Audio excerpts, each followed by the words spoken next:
¿Alguna vez te has preguntado por qué Jesús, frente a una multitud sedienta de sangre, se agachó en silencio y escribió en el suelo? Ese momento, congelado en las arenas del tiempo, sigue siendo uno de los episodios más misteriosos de toda la narrativa bíblica. No hubo palabras, no hubo discusión, solo el sonido de su dedo dibujando sobre el polvo del templo mientras la tensión cortaba el aire. No fue un milagro, ni una curación, ni siquiera una gran enseñanza. Fue un gesto simple, casi invisible, pero con un impacto que trasciende los milenios. Un acto que desarmó a los fariseos, desafió la ley y reveló la esencia del carácter divino a plena vista. Allí, Jesús detuvo el tiempo con un silencio que aún resuena. Curiosamente, la Biblia no revela lo que escribió. Y eso nos lleva a la pregunta central de este misterio: ¿qué escribió realmente Jesús en la arena? ¿Por qué el evangelista Juan, quien relató tantos detalles minuciosos, omitió precisamente ese instante aparentemente pequeño? Abrió un portal de especulaciones que ha cruzado siglos. Fue un mensaje cifrado para los fariseos, un juicio simbólico, un secreto que solo ojos culpables podían leer. El enigma está sembrado, y lo que viene a continuación podría transformar por completo tu visión sobre la culpa y la redención. La escena comienza con una mujer arrastrada violentamente al centro del templo. Acusada de adulterio, es tratada como desecho humano ante una multitud hambrienta de condena. Pero el verdadero juicio no era para ella, sino para Jesús. Los fariseos habían preparado una trampa perfecta, diseñada para derribarlo. Si Jesús ordenaba su ejecución, violaría la ley romana. Si la absolvía, contradecía la ley de Moisés. Era una emboscada con doble filo. El objetivo no era la justicia, era la caída pública del Mesías. Lo querían atrapado entre la religión y el imperio, pero no contaban con lo inesperado: el silencio. Jesús no cayó en el juego, no respondió como ellos esperaban. Se inclinó y escribió. En lugar de enfrentar la ley con otra ley, elevó el conflicto a una dimensión espiritual y moral. Allí, el juicio se invirtió. Los acusadores se convirtieron en los acusados. La multitud, lista para apedrear, comenzó a dispersarse en silencio, y la mujer, antes símbolo de vergüenza, se convirtió en el emblema de la misericordia y la exposición de un sistema hipócrita. En un mundo dominado por las palabras, el silencio es la herramienta más subestimada, y nadie la usó con más precisión que Jesús. En un momento de máxima tensión, no dijo nada. No discutió, no condenó, no justificó, solo escribió.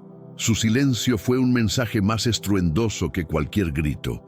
Ese silencio reveló el ruido interior de los fariseos. Mientras esperaban una respuesta que los comprometiera, Jesús les devolvió su propio reflejo. No con palabras, sino con letras en el polvo. Tal vez allí estaban sus pecados. Tal vez allí estaba el juicio que nadie esperaba. En la tradición judía, el silencio en un juicio podía ser interpretado como sabiduría. En este caso, fue una condena velada. Los obligó a mirar hacia adentro, a confrontar sus intenciones, a darse cuenta de que ninguno tenía autoridad moral para condenar. Ese silencio sigue retumbando hoy.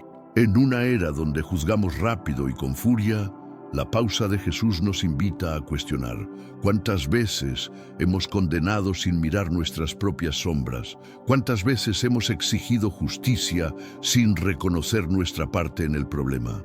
Pero antes, comparte este video con alguien a quien aprecias. Nuestra misión más grande en la tierra es difundir la palabra del Señor. ¿Sabías que muchas personas carecen de conocimientos por falta de contenido adecuado? Envíalo a ese grupo de WhatsApp o públicalo en Facebook. Estoy seguro de que no te arrepentirás. Y si te gustan videos como este, comenta abajo: quiero más. Así sabré si realmente lo disfrutas y definitivamente traeré contenido nuevo similar. Resulta casi increíble que uno de los momentos más impactantes del Nuevo Testamento tenga un vacío tan significativo. Nadie sabe lo que Jesús escribió. Juan, detallista y profundo en su relato, guarda silencio. No hay una sola palabra, solo el acto. Pero, ¿y si ese silencio no es una omisión, sino un mensaje? Muchos estudiosos creen que Juan no olvidó escribirlo. Simplemente eligió no hacerlo. Esa ausencia puede ser una invitación a la búsqueda, a la reflexión, a una fe que se construye desde la incertidumbre. La omisión también puede ser parte del mensaje. Tal vez no importaba lo escrito, sino lo que provocó en quienes lo vieron. Vergüenza, despertar de conciencia, abandono del juicio. La escritura no estaba para ser leída por todos, estaba dirigida a quienes la necesitaban. O tal vez lo que escribió fue tan revelador que no debía ser registrado en palabras comunes. Algunos manuscritos antiguos parecen ofrecer pistas. ¿Y si estamos al borde de descubrir un fragmento perdido que lo explica todo?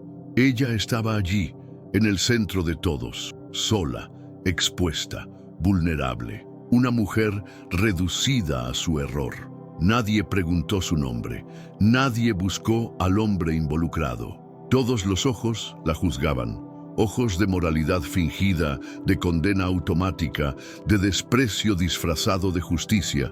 En este mundo actual, vemos cada vez más personas yendo en contra de los principios tradicionales y parece que lo inmoral está cada vez más presente. Es común sentirse desorientado y sin rumbo. Sin embargo, aún existe un camino para recuperar la verdadera esencia y restablecer los principios éticos en nuestra rutina diaria. Si te sientes perdido en medio de la confusión y deseas más claridad, tenemos algo especial para ti, un recurso creado especialmente para ayudarte a comprender el significado de estos desafíos actuales y enfrentarlos con sabiduría y valentía. Este es el verdadero valor de Caminos de la Revelación, descifrando la Biblia por completo, un camino hacia la claridad y la serenidad a través de sus enseñanzas. Lo mejor de todo es que está disponible ahora, en el primer comentario fijado. No pierdas esta oportunidad de transformar tu vida y descubrir el propósito genuino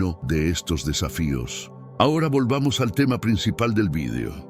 Pero entre esa multitud había una mirada distinta.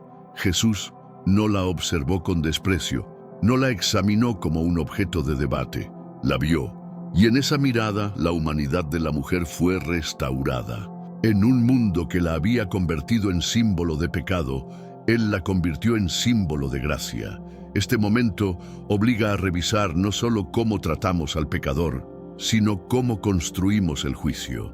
¿Cuántas mujeres siguen siendo arrastradas al centro del juicio público mientras los hombres permanecen ocultos? ¿Cuántas siguen pagando solas el precio de pecados compartidos? Jesús no solo la perdonó, la reivindicó. Transformó la escena de una ejecución pública en un acto de redención silenciosa. Demostró que la verdadera justicia no se grita, se escribe suavemente en el polvo del alma. Los fariseos no estaban allí por justicia. No les importaba realmente la mujer ni el acto de adulterio. Lo que buscaban era una excusa perfecta para destruir a Jesús. En sus corazones, la ley no era guía espiritual, sino una herramienta de poder. Querían usarla para arrinconarlo, manipularlo, exponerlo como falso profeta. La escena fue cuidadosamente orquestada. Una mujer capturada en el acto, llevada a un tribunal público sin la presencia del hombre implicado. Todo apuntaba a un montaje. Era más que un juicio, era un espectáculo diseñado para colocar a Jesús entre la espada y la pared. La estrategia era brillante en apariencia, pero perversa en intención. Si Jesús desobedecía la ley de Moisés, perdía su autoridad espiritual. Si la obedecía y ordenaba su ejecución, se enfrentaba a Roma. En ambos casos saldría perdiendo, al menos eso pensaban, pero subestimaron al Maestro. Jesús no respondió dentro del sistema corrupto que ellos habían construido. Él no jugaba con sus reglas. Con un gesto, escribir en la tierra, los desarmó, no con violencia, sino con sabiduría. La ley que usaban como arma se volvió contra ellos mismos. Juan fue testigo cercano de la vida de Jesús. Su evangelio está lleno de detalles místicos, simbólicos y profundos. Es Él quien nos habla del verbo, de los milagros, del amor incondicional. Y sin embargo, justo en este momento tan dramático, omite lo que Jesús escribió. Fue un descuido improbable. Juan no olvidaba. Su escritura era intencional, casi poética. Lo que no dice, también comunica. Tal vez entendió que el poder de esa escena no estaba en las palabras, sino en el acto mismo de escribir en el polvo. El misterio genera preguntas, y las preguntas nos acercan a la verdad. Algunos estudiosos creen que Juan dejó ese espacio vacío para que cada lector lo llene con su propio reflejo.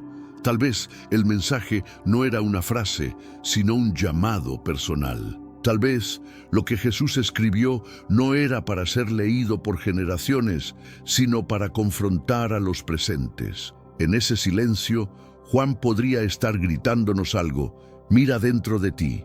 Lo que no está escrito en el texto podría estar escrito en nuestro corazón.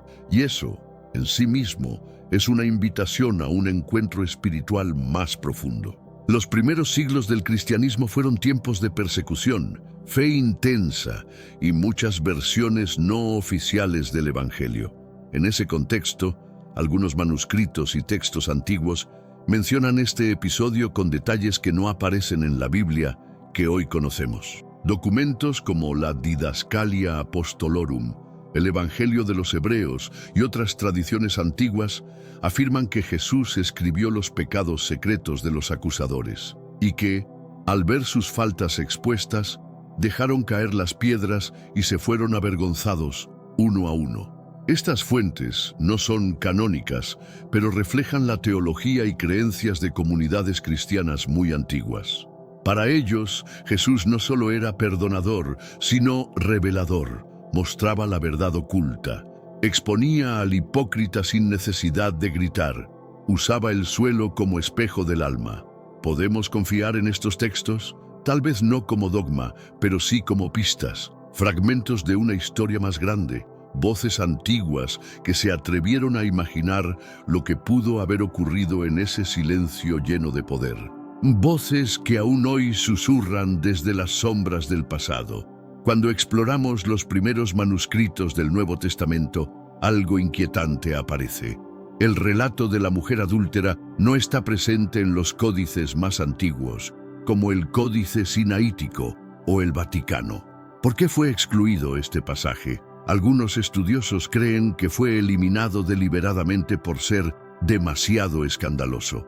Mostrar a Jesús perdonando un pecado tan grave sin castigo alguno era, para ciertos líderes de la iglesia primitiva, una idea peligrosa.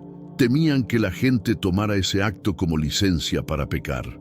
Otros creen que el relato fue parte de una tradición oral transmitida por décadas y luego añadida más tarde. Sea cual sea la verdad, lo que está claro es que este episodio generó incomodidad desde el principio. Su poder para desafiar estructuras morales lo convirtió en un fragmento incómodo. Sin embargo, la iglesia primitiva finalmente lo aceptó. Lo predicaron, lo copiaron, lo incluyeron en sus manuscritos y su mensaje sobrevivió. Tal vez porque, más allá de su controversia, revelaba algo esencial del carácter de Cristo, una justicia que no humilla, una verdad que no destruye, una gracia que transforma. Cuando Jesús se agacha y comienza a escribir, no lo hace por evasión, lo hace porque ya lo sabe todo. Conoce los corazones de los hombres, ve más allá de sus túnicas religiosas. Conoce sus pecados, sus secretos, sus intenciones ocultas, y eso cambia completamente la escena. No es que Jesús esté siendo arrinconado, es Él quien está juzgando en silencio, escribiendo en la tierra los pecados no confesados de quienes, con piedras en la mano, pretendían actuar como jueces. Esa escritura invisible tal vez decía más que 1000 sermones. Imagínalo. Un fariseo ve su propio pecado escrito frente a él, en el polvo, un nombre, un acto, una fecha, algo que creía enterrado. Otro ve su avaricia, otro su hipocresía. El suelo se convierte en un tribunal silencioso donde la verdad no puede esconderse. Y entonces, uno a uno, los acusadores se van, no por compasión, sino por temor, porque se dieron cuenta de que estaban desnudos frente a la verdad y que ante ese tipo de conocimiento no hay justificación posible. Solo queda soltar la piedra y marcharse en silencio. La Didascalia Apostolorum, un texto cristiano del siglo III, nos ofrece una revelación sorprendente. Afirma que Jesús escribió los pecados secretos de los acusadores en la arena. Este texto no forma parte de la Biblia oficial, pero es uno de los documentos más antiguos de la Iglesia primitiva y refleja cómo los primeros cristianos interpretaban esta escena tan enigmática. Según esta tradición, Jesús no simplemente se agachó en silencio, escribió con autoridad divina, exponiendo lo que nadie más podía ver: pecados personales, traiciones ocultas, deseos vergonzosos. Todo eso quedó plasmado en el polvo, al alcance de los ojos de quienes estaban listos para apedrear. La cita es clara: aquel que ve los corazones y que es Dios, escribió sobre la tierra los pecados de cada uno de ellos. No es poesía, es confrontación. Jesús no usó la voz, usó la tierra como espejo espiritual. Cada trazo en la arena era una declaración celestial: yo los conozco. Esta interpretación convierte una escena bíblica breve en una bomba de profundidad.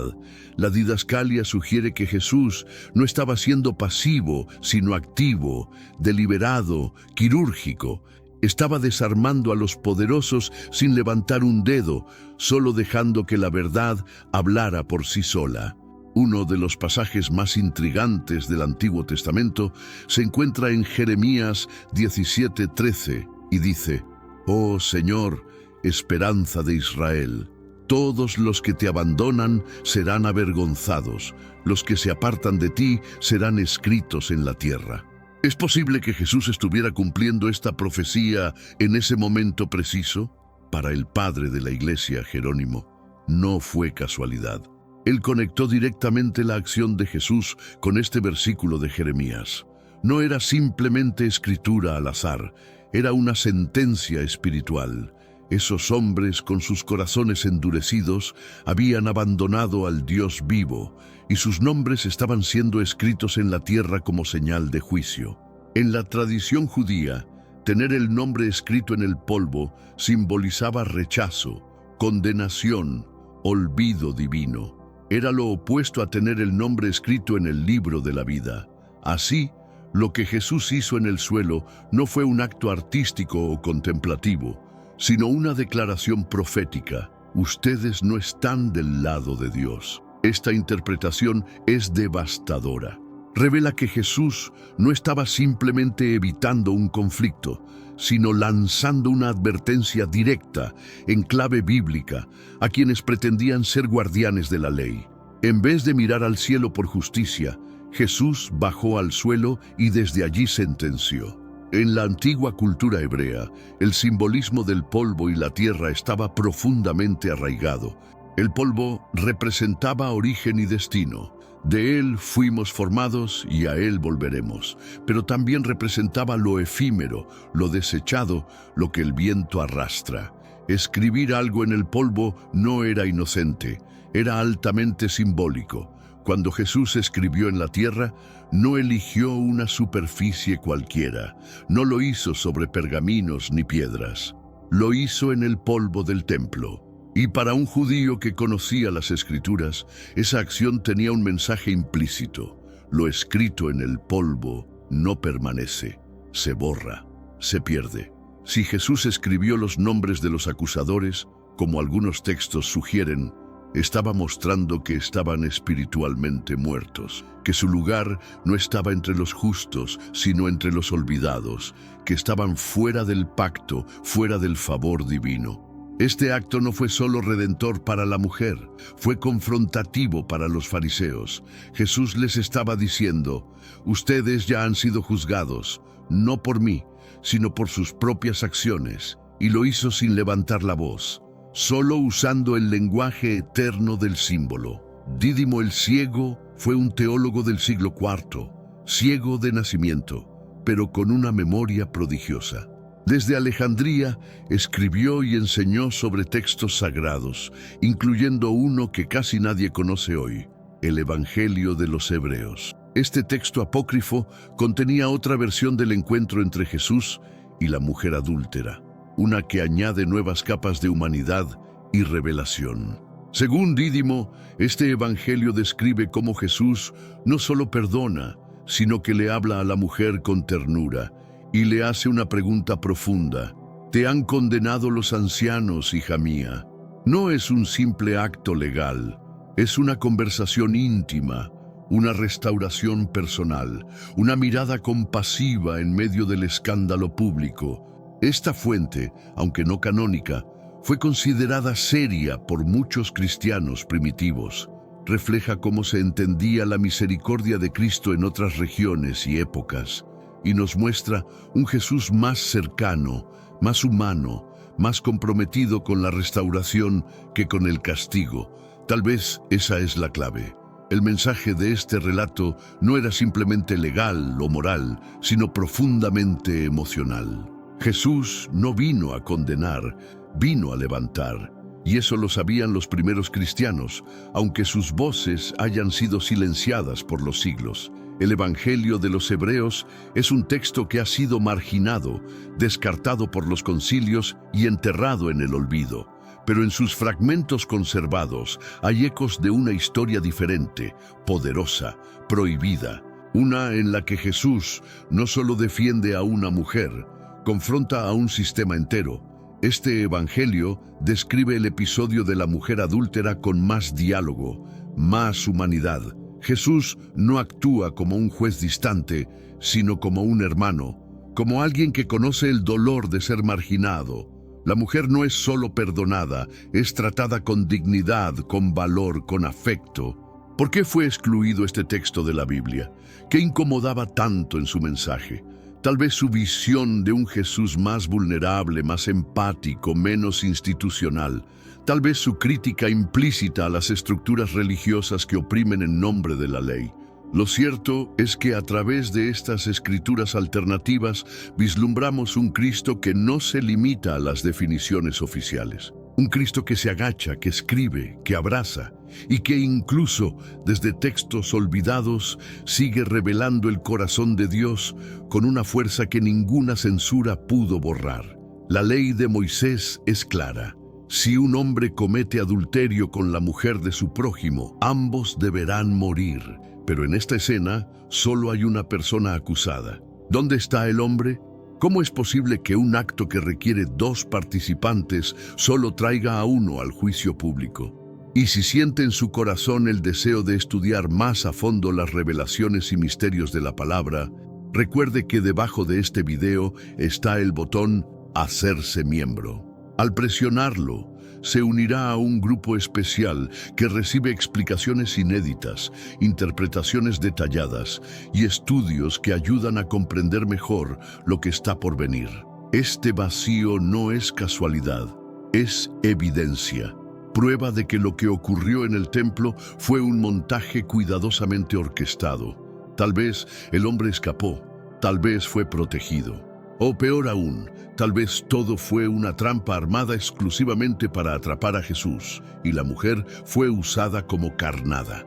Este elemento desnuda la hipocresía de quienes se presentaban como defensores de la ley. No les importaba la justicia, les importaba el espectáculo. Querían provocar una reacción, una caída, una mancha, y para eso no dudaron en sacrificar la dignidad de una mujer.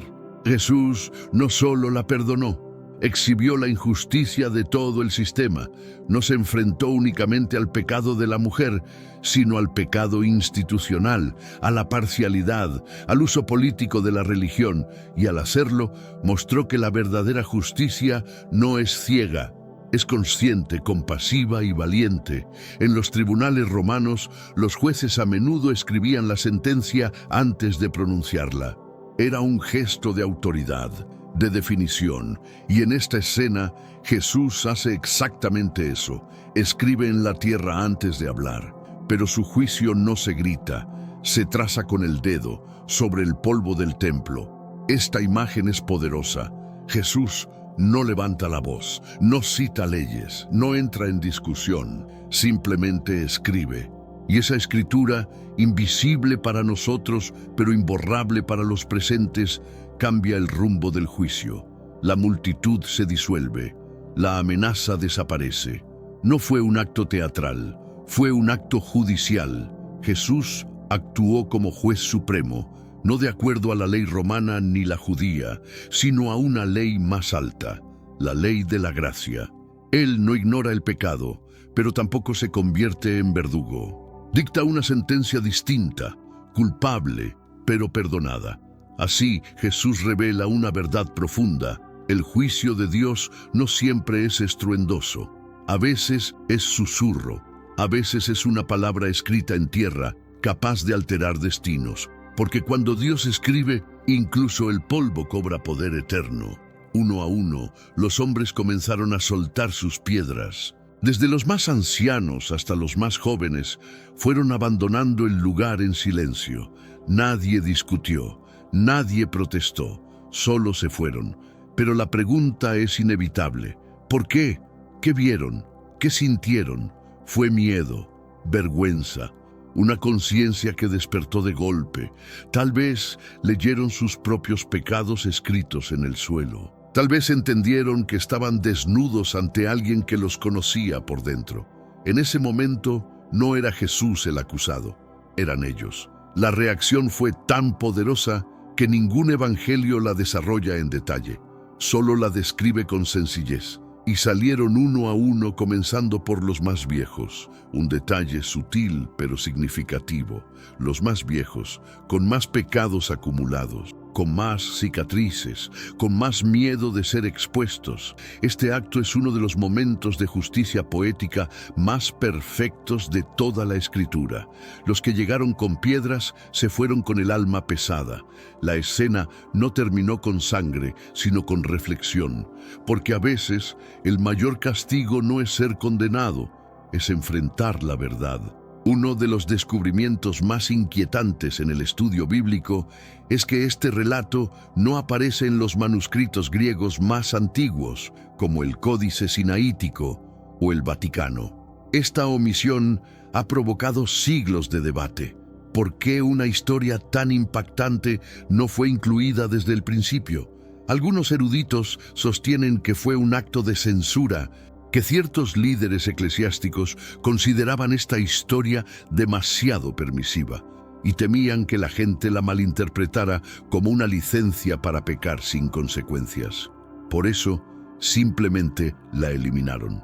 Otros creen que la historia existía como tradición oral y que fue añadida más tarde, cuando la Iglesia comenzó a registrar relatos con mayor libertad.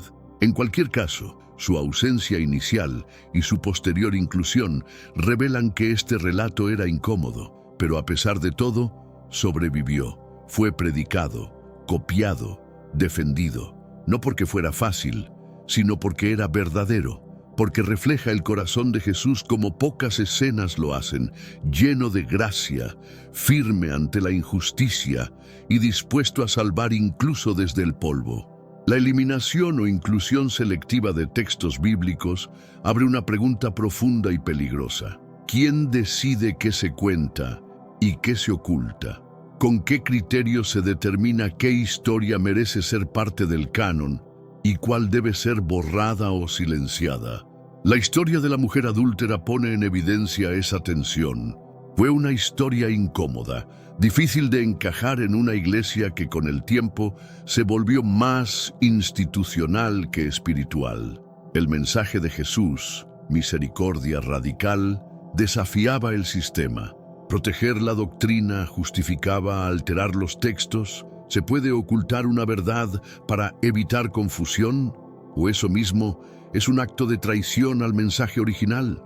La censura, incluso con buenas intenciones, puede convertirse en una forma de control.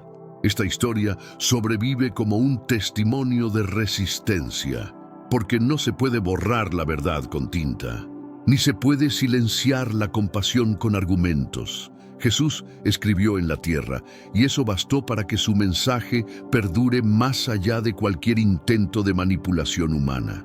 Mientras Occidente debatía sobre la autenticidad del relato, una tradición milenaria en África lo conservaba en silencio. La Iglesia Ortodoxa Etíope, una de las más antiguas del cristianismo, mantuvo textos sagrados escritos en gaés, una lengua casi olvidada, donde la historia de la mujer adúltera no termina en misterio, sino en revelación. En esos manuscritos, preservados en monasterios tallados en roca, Jesús no solo escribe una vez en la tierra, sino 2 veces, tal como narra el Evangelio de Juan. Pero lo sorprendente no es cuántas veces escribió, sino lo que escribió. Y lo que dice ese texto cambiaría para siempre la forma en que entendemos el mensaje de Cristo. Según esta versión, Jesús escribió los nombres de los acusadores y debajo de cada nombre un pecado oculto. No solo los expuso con compasión, sino que escribió lo que solo ellos sabían. Secretos enterrados, traiciones olvidadas, hipocresías escondidas bajo capas de religiosidad. Este manuscrito etíope es más que un documento antiguo. Es un testigo silencioso de una verdad que sobrevivió al olvido, un eco del Jesús que no grita, pero que escribe con autoridad divina en la materia más humilde, el polvo. Imagina la escena, un nombre escrito en la tierra. Luego debajo de él una palabra, codicia, luego otro nombre, infidelidad, luego mentira, violencia, corrupción. La arena del templo se convierte en el lugar donde lo invisible se vuelve visible, donde la verdad, por fin, no puede esconderse. La tradición gaés no se detiene en simbolismos, da nombres, da pecados. Describe a Jesús, escribiendo con precisión quirúrgica los errores personales de los acusadores, no para humillarlos, sino para confrontarlos, para que bajaran las piedras y levantaran la conciencia. Este acto no solo revela poder sobrenatural, revela intención. Jesús no estaba improvisando, Él conocía a cada uno, escribía no para castigar, sino para invitar a la conversión. La arena se convirtió en confesionario, en altar, en espejo del alma. Y cuando esos hombres vieron sus pecados escritos, no gritados, no expuestos, solo insinuados con compasión, se fueron, porque sabían que estaban frente a alguien que no solo veía, sino que perdonaba. Y eso los desarmó más que cualquier ley. Después de escribir los pecados, Jesús se inclinó una segunda vez. Y según el manuscrito etíope, escribió una sola palabra, misericordia, no juicio, no castigo, no culpable, solo misericordia. Una palabra escrita en polvo que desafía el sistema, el odio, el legalismo. Esa palabra tiene un poder que trasciende idiomas y culturas, porque es el corazón del Evangelio, el mensaje central de todo lo que Jesús vino a traer. No vino a ratificar condenas, vino a romper cadenas. Y lo hizo no desde un trono, sino desde el suelo. El polvo no es un lugar cualquiera, es donde Dios formó al hombre, es donde cae el pecador, es donde se arrodilló Jesús, y allí escribió la palabra que reconstruye el alma, no en piedra, que perdura, sino en polvo, que puede borrarse, porque así es la misericordia, fuerte, pero amable. Esta única palabra convierte una escena de juicio en un acto de redención, porque al final Jesús no salvó a la mujer del castigo, la salvó de una vida sin esperanza, y lo hizo escribiendo lo que el mundo olvidó, que el amor es más fuerte que el error. En la teología etíope, el polvo no es símbolo de insignificancia, es símbolo de origen. Dios formó al hombre del polvo. Y cuando Jesús escribe en la tierra, está escribiendo sobre nuestra naturaleza, sobre lo que somos, frágiles, temporales, que podemos ser moldeados, corregidos, perdonados. Esa acción no es solo una ilustración, es una declaración profunda.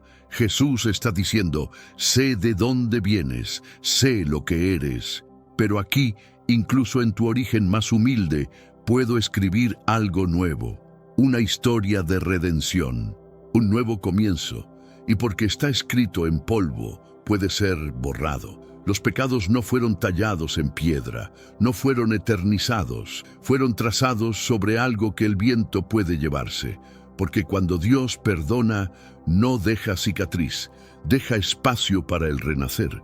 Este simbolismo eleva el relato más allá del legalismo. Nos recuerda que no somos definidos por nuestras caídas, sino por lo que Dios puede escribir sobre ellas. Y si Él escribe misericordia en nuestro polvo, entonces todo puede empezar de nuevo. Entre todos los milagros, entre todas las enseñanzas, esta escena destaca por su humanidad. No hay luces, no hay truenos, solo una mujer temblando, unos hombres en silencio y un Mesías escribiendo en el suelo. Es un momento de dolor, de vergüenza, de esperanza. Tal vez este sea el mensaje más humano y más divino de Cristo, porque no llegó para los perfectos, llegó para los atrapados, para los que ya fueron juzgados, para los que necesitan más que reglas, necesitan compasión, y eso fue lo que ofreció. Este relato nos confronta con nuestra manera de ver el pecado. ¿Somos como los fariseos, listos para acusar, o como Jesús, dispuestos a agacharnos y tocar el polvo con amor? La diferencia no está en la ley, sino en el corazón, en cómo miramos al otro y en lo que decidimos escribir en su historia. Esta mañana comenzó a circular un video que ha despertado un enorme revuelo en redes y foros de investigación. Para muchos, se trata de la prueba más impactante hasta ahora de que la humanidad podría no estar sola en el universo. Desde Jerusalén emergen informes que desconciertan tanto a científicos como a líderes espirituales. Habitantes relatan la aparición de destellos intensos que cruzan los cielos nocturnos, ecos profundos y desconocidos que emanan desde la cercanía del monte del templo, e incluso testimonios de sueños vividos y revelaciones espirituales que parecen ir más allá de toda comprensión humana. Lo más sorprendente es que este fenómeno parece estar provocando un despertar espiritual colectivo en todo Israel, donde miles están retomando con fervor sus raíces y prácticas ancestrales. Al mismo tiempo, la región está siendo testigo de alteraciones en el entorno natural que no tienen precedentes. ¿Será que todo esto forma parte de un mismo gran rompecabezas? ¿Estamos frente a una preparación espiritual para un evento global de enorme trascendencia? Un fenómeno que muchos ya describen como milagroso está teniendo lugar en el corazón de la ciudad sagrada. En los últimos tiempos, Jerusalén se ha transformado en un punto neurálgico de intensas discusiones sobre el mundo espiritual. Acontecimientos que desafían toda explicación racional están siendo registrados por cámaras, móviles y ojos incrédulos de locales y peregrinos. Cada nuevo suceso parece alimentar aún más la sensación de que algo mayor está gestándose en este lugar milenario. Los relatos son tan asombrosos como constantes. Apariciones de luces radiantes que se elevan sobre el monte del templo, muchas veces adoptando siluetas semejantes a figuras aladas o patrones geométricos en movimiento.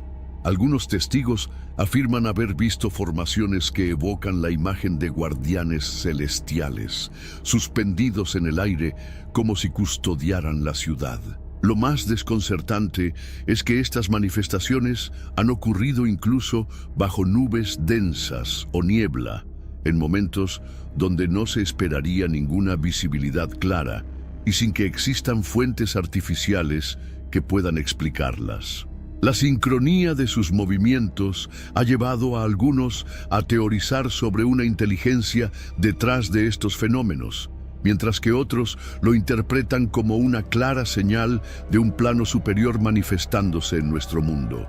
Además de estas luces, se han registrado relatos de sonidos extraños, similares a trompetas, a veces descritos como un tono vibrante profundo que parece provenir del cielo mismo.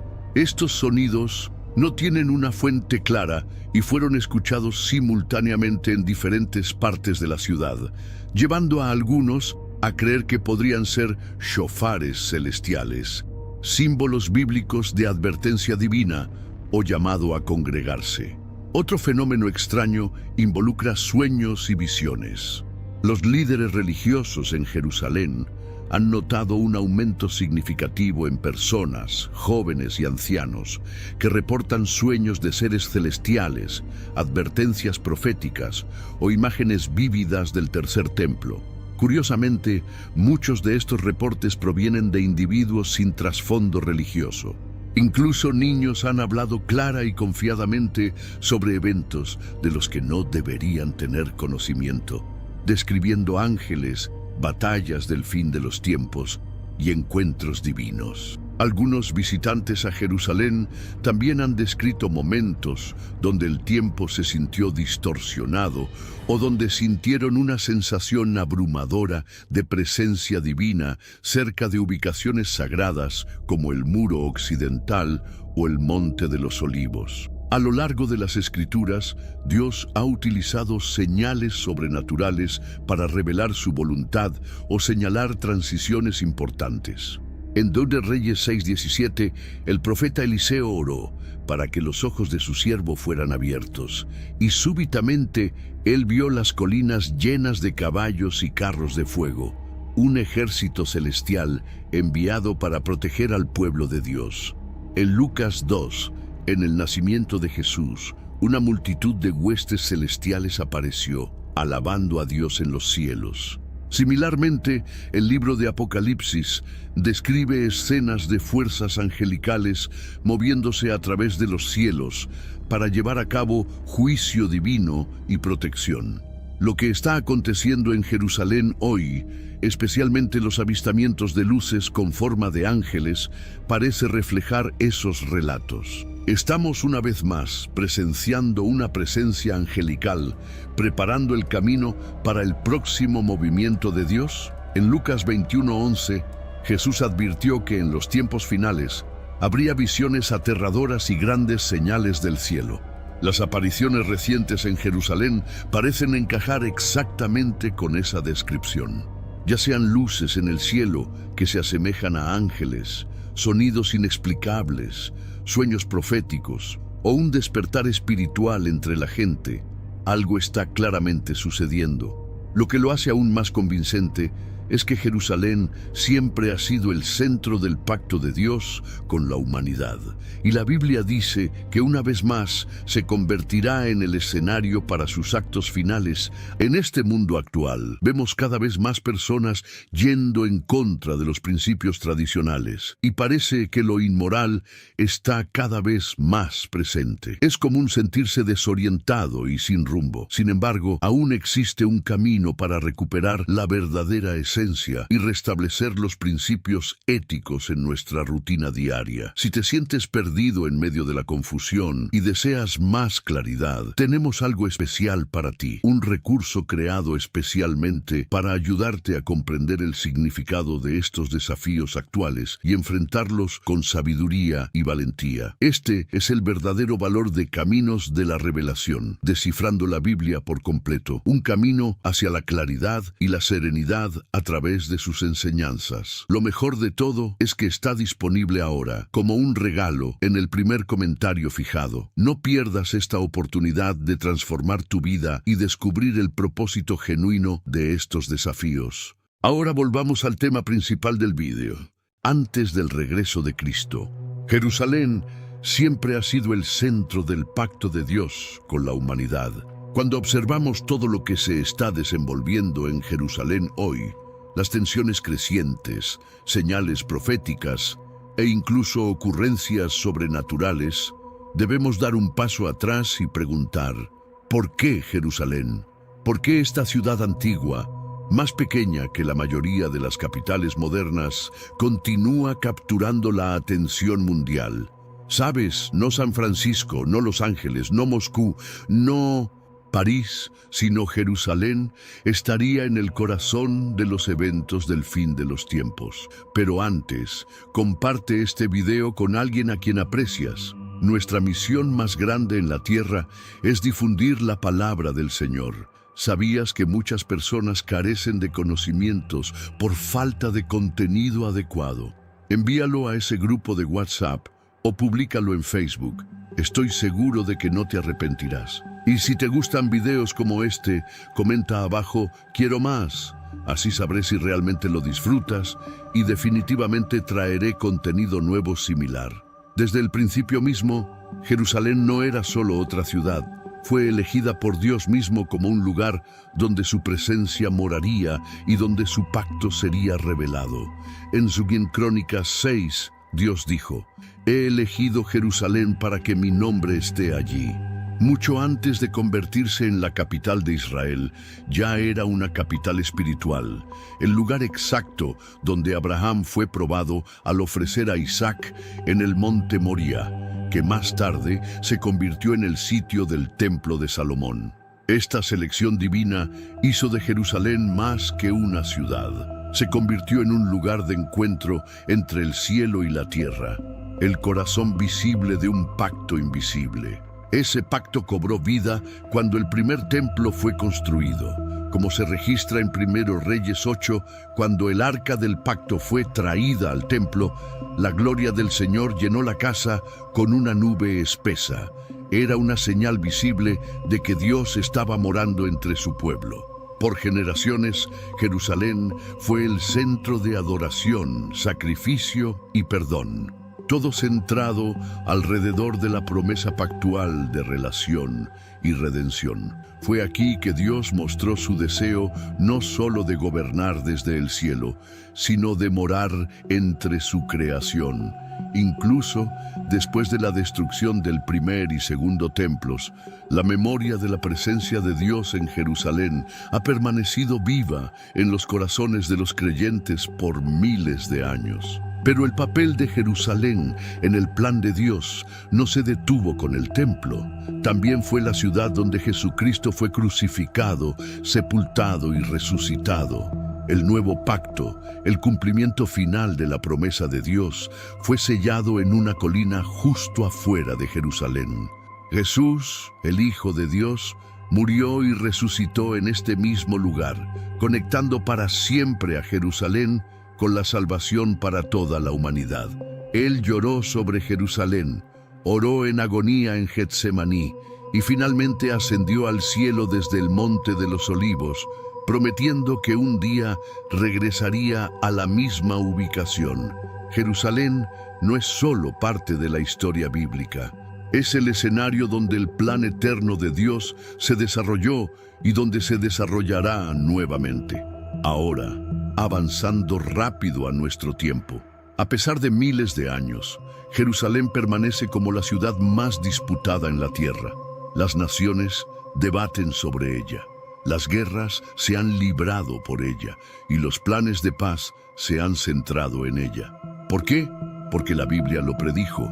Zacarías 12:3 profetizó: "En aquel día haré de Jerusalén una piedra pesada para todos los pueblos. Todos los que traten de levantarla se lastimarán".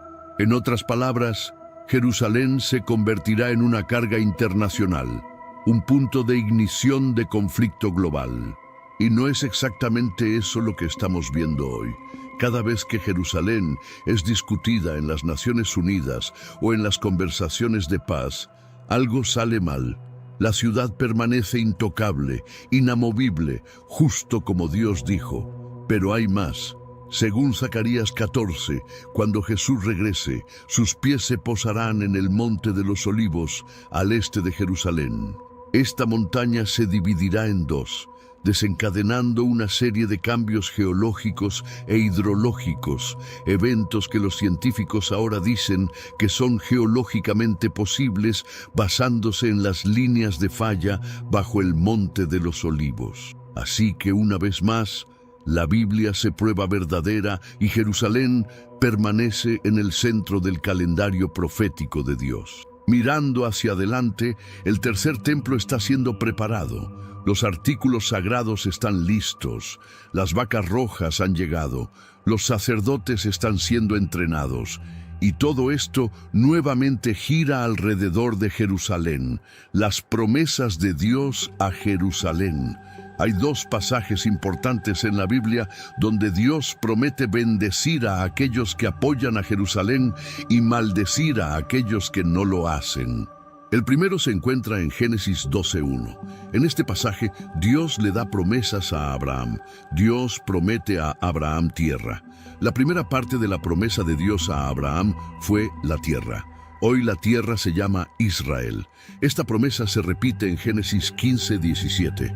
Éxodo 23, 28, 31 describe el límite de la tierra como extendiéndose desde el Mar Rojo hasta el desierto del río Éufrates. Una descripción más detallada de la tierra prometida se da en Números 34, 1, 3. Dios promete hacer de Abraham una nación.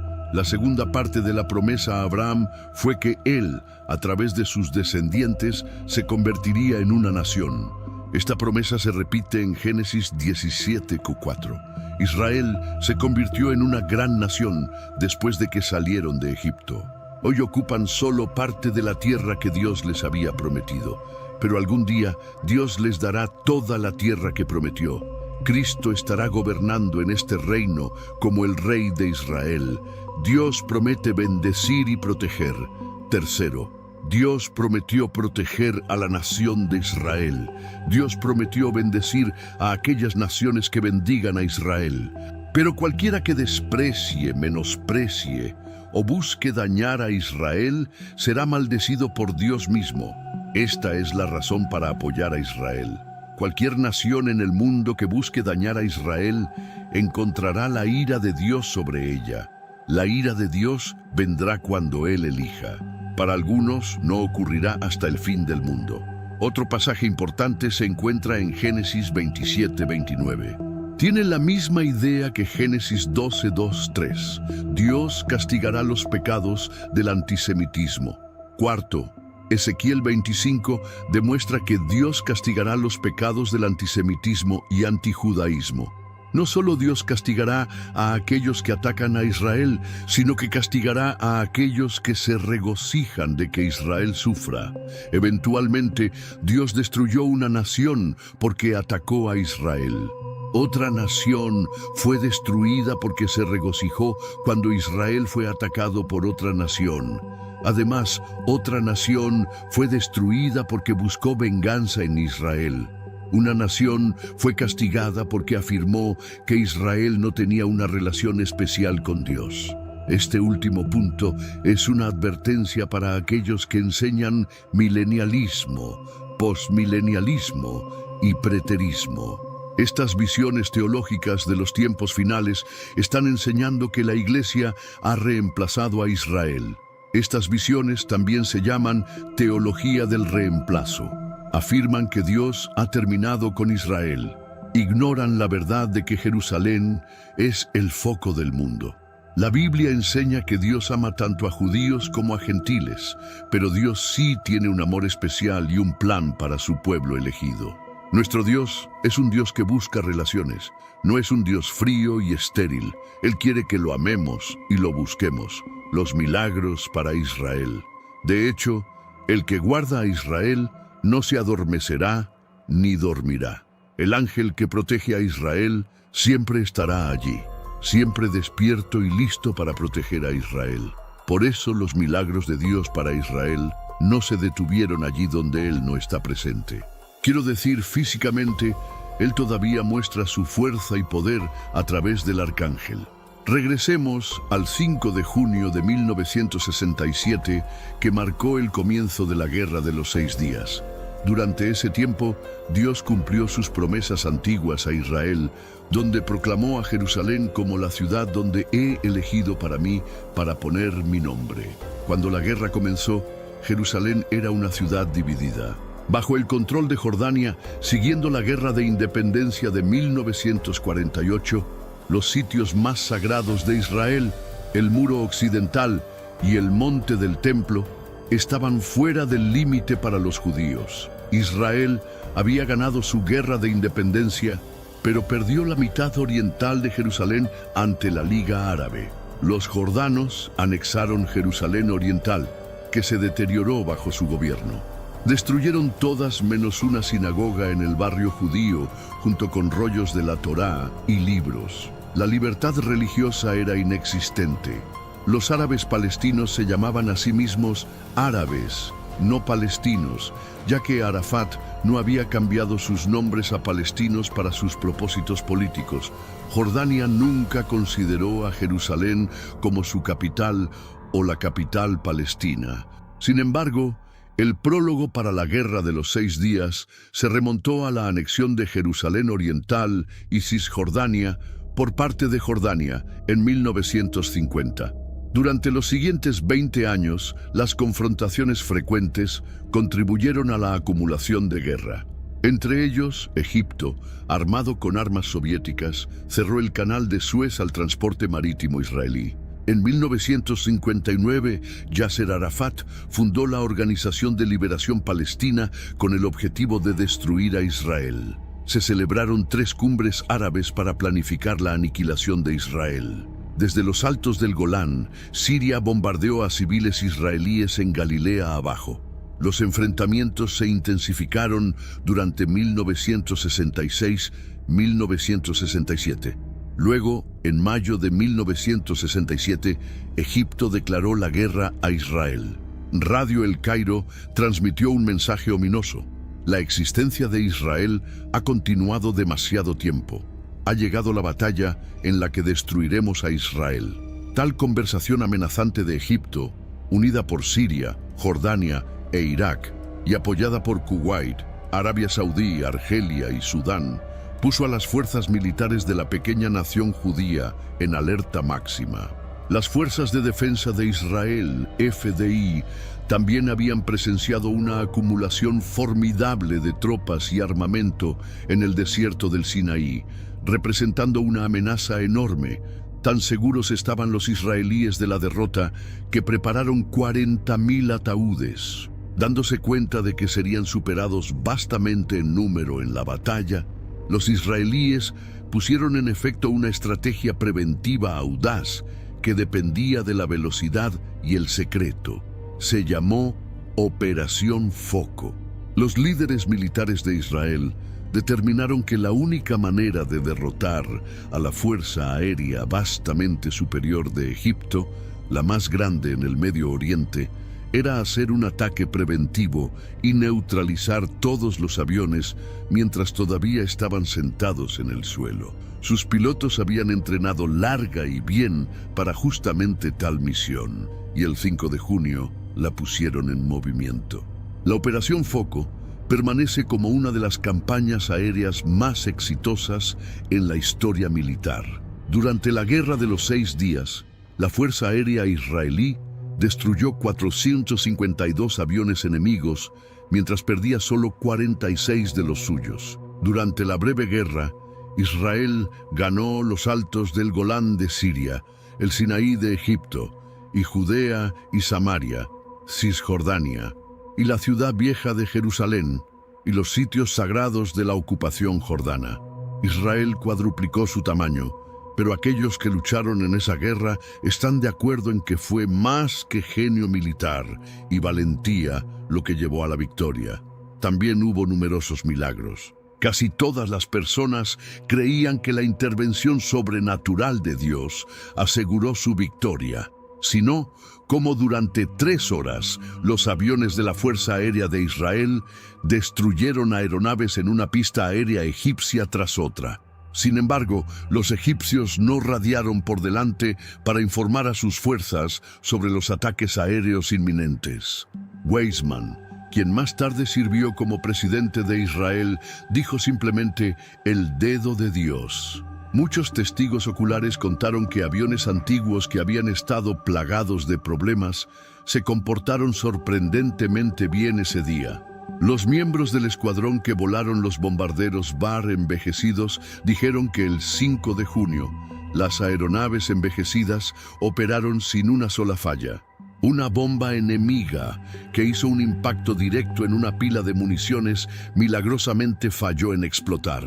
Un recluta de infantería israelí en patrulla con un otro soldado reportó un encuentro con un camión cargado con 18 soldados egipcios bien armados. Los dos israelíes, equipados con armas inadecuadas, creían que enfrentaban muerte cierta. Sin embargo, los árabes, luciendo aterrados por el pánico, no dispararon contra ellos y cumplieron inmediatamente cuando el soldado israelí entonces gritó: «¡Manos arriba!». Más tarde, él preguntó a un sargento egipcio por qué no habían disparado a los soldados israelíes. La respuesta: «Mis brazos se congelaron, se paralizaron, todo mi cuerpo estaba paralizado, y no sé por qué». Los árabes no solo cedieron a sus miedos y agitaron banderas blancas de rendición. Un comandante de tanque más tarde explicó que se rindió a un número mucho menor de tanques judíos porque vio un espejismo del desierto que le hizo ver cientos de tanques israelíes. Algunos correspondientes militares dijeron: «Incluso una persona no religiosa debe admitir que esta guerra fue luchada con ayuda del cielo». Antes de la Guerra de los 6 días, el alcalde de Jerusalén, Teddy Kollek, había pedido a la vocalista Naomi Shemer escribir una canción en honor de Jerusalén para el Festival de Canciones Israelí en el Día de la Independencia de 1967. Ella estuvo de acuerdo y escribió el himno Jerusalén de Oro, que fue la primera canción escrita sobre la ciudad en 19 años de ocupación jordana. Un mes después, las victorias en la Guerra de los 6 días le dieron la oportunidad de componer un nuevo verso sobre la reunificación de Jerusalén.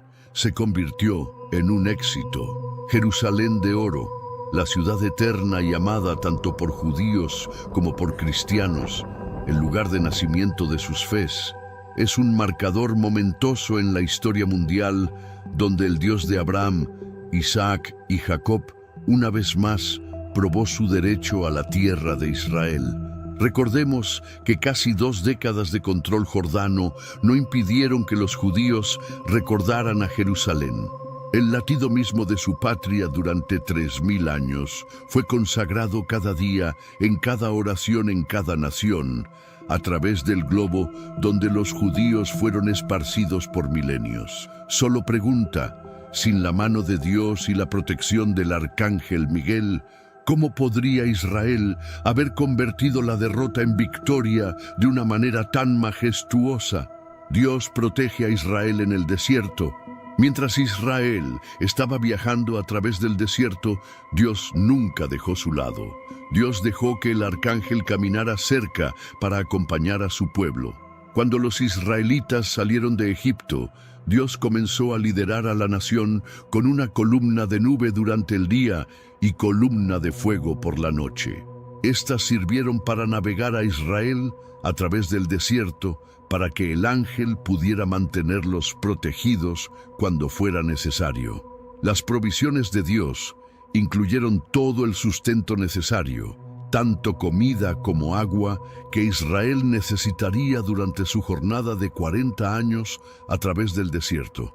Éxodo 16, 12, 15 muestra que Dios hizo esto en la forma de maná y codornices. En Éxodo 15, 25, Dios dio a los israelitas agua limpia para beber. Otra provisión del Señor fue el tabernáculo mismo, que representaba la limpieza de los israelitas por sus pecados a través de ofrendas a Dios. Mientras que el tabernáculo es importante para entender al pueblo judío y su relación con Dios, es un tema mucho más profundo de lo que puede explicarse en esta pregunta. Dios también dio a los israelitas la ley, incluyendo los 10 mandamientos. Dios usó la ley como una provisión para mantener a los israelitas en buena posición moral en mente y saludables, fuertes y libres de enfermedad en cuerpo. Finalmente, Dios los protegió de sus enemigos, los amalecitas. El Señor proveyó para los israelitas tanto física como espiritualmente, mientras vagaron en el desierto, y se aseguró de darles todo lo que necesitaban para sobrevivir. El tiempo final y el tercer templo. El anticristo declara que Él es Dios mientras está sentado en el templo.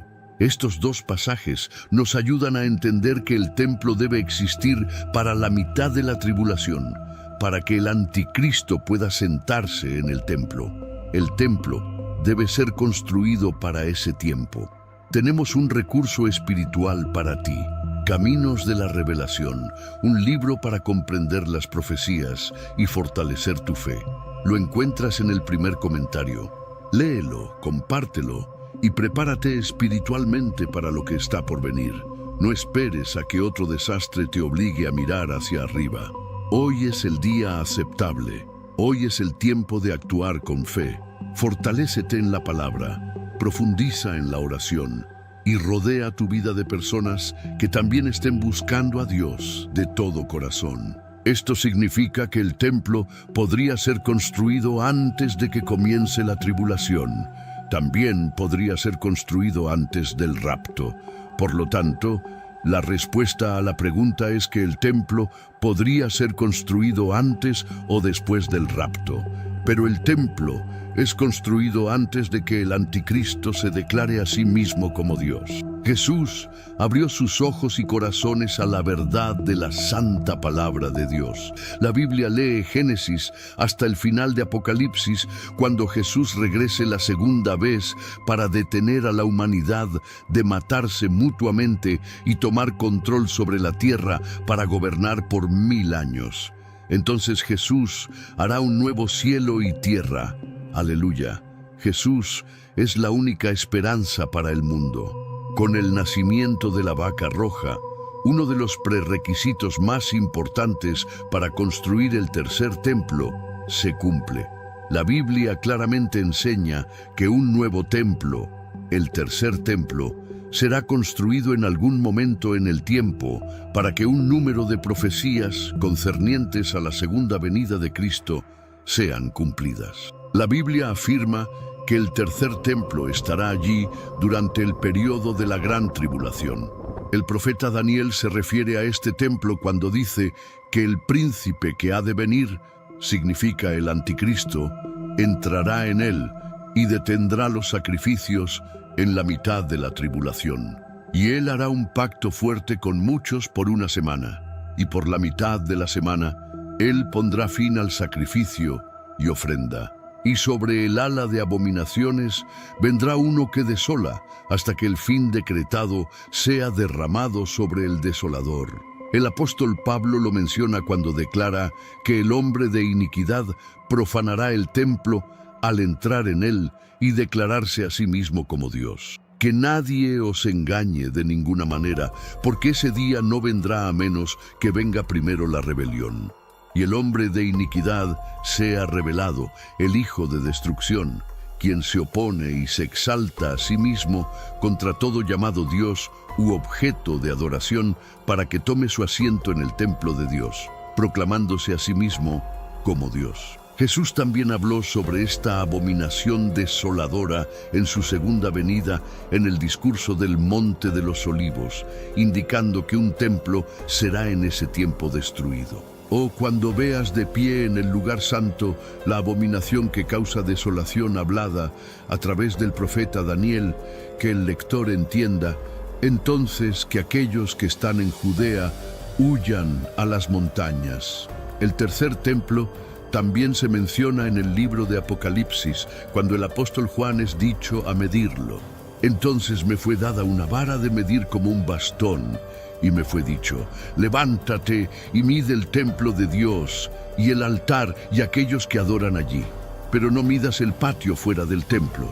Déjalo fuera, porque es dado a las naciones, y pisotearán la ciudad santa por 42 meses.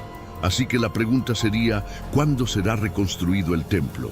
La Biblia no revela la respuesta a esta pregunta. Todo lo que dice con certeza es que el templo estará en existencia cuando el anticristo se revele, y que estará allí en el tiempo de la tribulación. Dado que esto será solo 3 años y medio en la tribulación, algunos han concluido que el templo probablemente será reconstruido antes de que comience la tribulación debido a la improbabilidad de completar tal templo magnífico en tan corto periodo de tiempo. Por otro lado, el templo puede ser erigido bastante rápidamente porque los judíos han propuesto planes para simplemente primero erigir un templo de tienda como el tabernáculo de Moisés. El Instituto del Templo ya ha preparado todo para este propósito y ha estado entrenando sacerdotes de la línea levítica para prepararse para esta eventualidad. La otra pregunta es la pregunta del dónde. El próximo templo solo puede ser construido donde los 2 templos previos estuvieron, porque el Santo de los Santos debe estar en el mismo lugar exacto. Pero ahora hay muchas controversias sobre dónde exactamente estaba ubicado el último templo, en el monte del templo o ni siquiera en el monte del templo, sino al norte o sur de él. La mayoría de los eruditos todavía tienen una convicción firme de que los templos antiguos estuvieron donde la cúpula de la roca actualmente está. Esta creencia puede ser errónea, pero aparentemente no hay manera de probar la ubicación exacta sin conducir excavaciones arqueológicas en el monte del templo, algo que actualmente está prohibido por los musulmanes así como las leyes nacionales. Si el tercer templo debe ser construido donde la cúpula de la roca ahora está, entonces esa estructura musulmana debe primero ser removida, ya sea por el hombre o por Dios. Podría, por supuesto, ser quemada hasta los cimientos por un misil o por un terremoto. Nadie sabe. Un grupo creciente de cristianos, no obstante, tiene una gran pasión por el tercer templo. Algo podría pasar para crear una oleada de orgullo nacionalista que demandará un nuevo templo. Este evento catalítico podría ser el descubrimiento del Arca del Pacto o quizás en un sitio de excavación cercano o un evento político que se produzca. Existe la posibilidad de que los templos antiguos no estuvieran ubicados donde la cúpula de la roca actualmente se sienta. Hay evidencia fuerte de que su ubicación estaba al norte de la cúpula y que el altar sacrificial dentro de la cúpula era el que Salomón construyó en el medio del patio para manejar los miles de sacrificios especiales que él ofreció al Señor en el día que el primer templo fue dedicado. Si eso es así, entonces el tercer templo podría ser construido al norte de la cúpula de la roca, poniendo la cúpula en el patio de los gentiles. Esta podría muy bien ser la solución con la que el anticristo vendrá cuando negocie la paz entre los judíos y los árabes. Todavía no estamos seguros. El nacimiento de la nueva vaca roja, que permanece por ser confirmada como una candidata adecuada para ofrenda sacrificial, cumplió un prerequisito importante para la construcción del tercer templo que definitivamente estará allí en los tiempos finales, según el Antiguo y Nuevo Testamentos. El templo podría ser erigido al comienzo de la tribulación en la forma de un templo de tienda, como el tabernáculo de Moisés, con una estructura más permanente, eventualmente construida alrededor y encima de él. El anticristo profanará este templo en la mitad de la tribulación. El tercer templo será destruido en la segunda venida de Jesucristo. Y el cuarto templo, desde el cual Jesús reinará sobre toda la tierra, aparecerá. Se describe en detalle en Ezequiel 40:46. Las palabras del Señor suenan altas y verdaderas.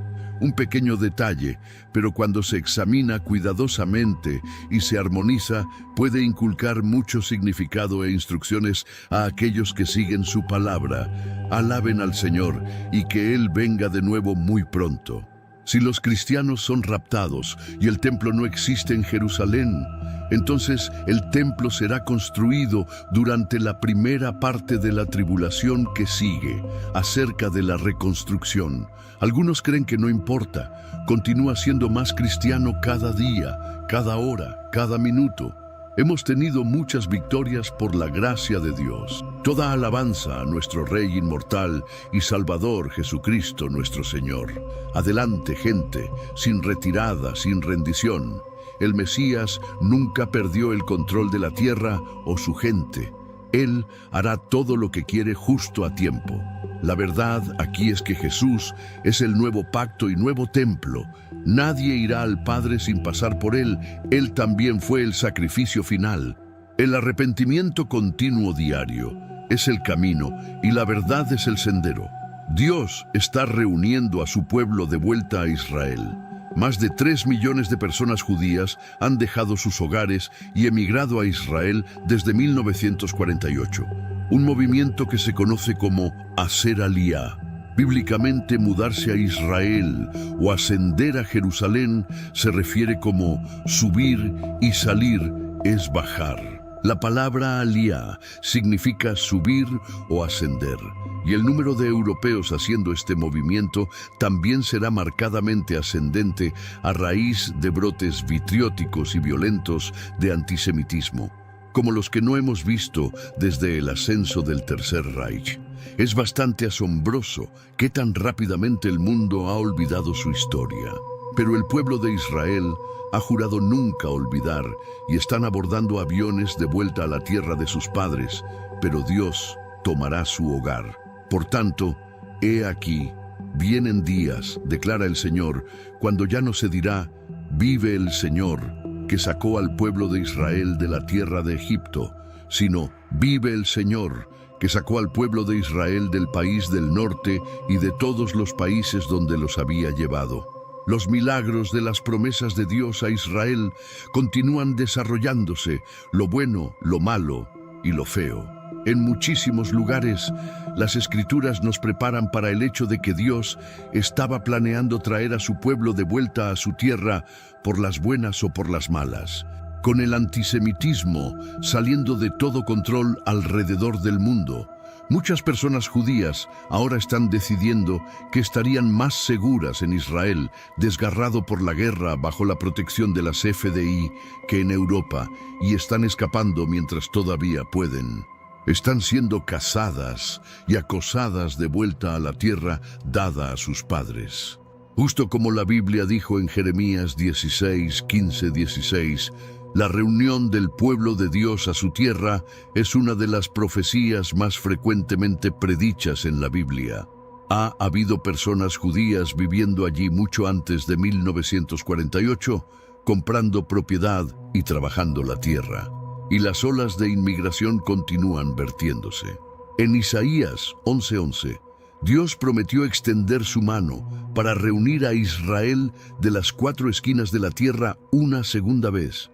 La primera vez siendo de las tierras del exilio babilónico. También sabemos de Oseas 3, 4, 5 que ocurriría en los últimos días. Y Amós 9:15 nos dice que nunca serán desarraigados nuevamente. El primer ministro de Israel, Netanyahu, transmitió su mensaje a través de las redes sociales. Me gustaría decir a todos los judíos de Europa y judíos en todas partes, Israel es el hogar de cada judío. ¿Acaso presenciamos el cumplimiento de antiguas profecías o el inicio de algo mucho más aterrador? Lo que estás a punto de descubrir podría cambiar tu perspectiva del mundo para siempre. Imagínate por un momento. Estás en la ciudad más sagrada del planeta, donde cada piedra susurra historias milenarias, cuando de repente el cielo se rompe con una explosión de luz dorada que desafía toda explicación lógica. No estamos hablando de tecnología militar, tampoco de fenómenos meteorológicos conocidos. Lo que descendió sobre la cúpula de la roca fue algo completamente diferente. Algo que hizo temblar no solo los edificios, sino las almas de quienes lo presenciaron. Los testigos describen rayos dorados que atravesaron la oscuridad como lanzas celestiales, dirigiéndose con precisión quirúrgica hacia el lugar más controvertido y sagrado de toda Jerusalén. Mientras esta luz sobrenatural bañaba la cúpula, un sonido escalofriante llenó el aire. Ecos profundos y resonantes que recordaban a trompetas tocando desde las nubes mismas. ¿Coincidencia? Lo dudo mucho. La gente corrió hacia sus ventanas.